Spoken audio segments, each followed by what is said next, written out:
Why would Epstein's circle be passing around billion-dollar balance sheets from a reclusive American oil man tied to some of the most contested energy fields on Earth? In September 2014, a financial statement appeared in the inboxes linked to Epstein and his associates. It wasn't a public filing, it wasn't an article.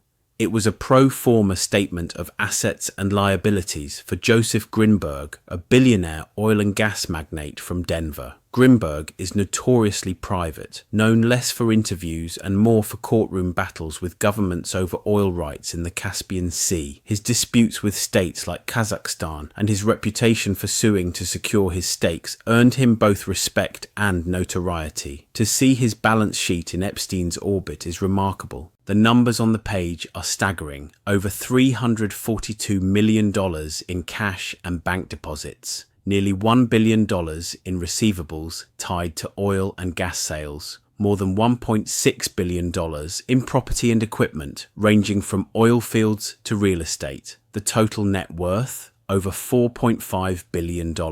These weren't guesses, they were internal numbers. The statement was clearly designed for accountants and insiders, not the public. Yet here it was, circulating in the files of Epstein's closest political partner.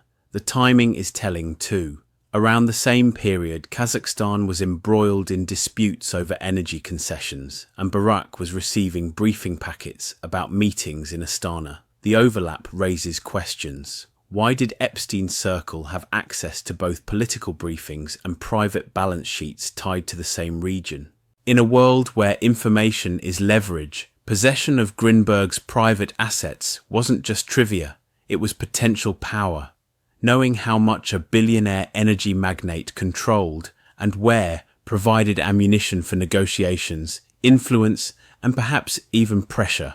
For Epstein, who thrived on leverage, this kind of document was gold. From Wall Street to Swiss banks to Caspian oil, Epstein's network wasn't random, it was strategic, embedding itself in energy and finance hubs worldwide. In Part 5, we'll see how the same pattern extended into Africa, with Chinese-backed telecom infrastructure building surveillance corridors across a continent. This is Sheppard Lens Media. Independent, unfiltered, human.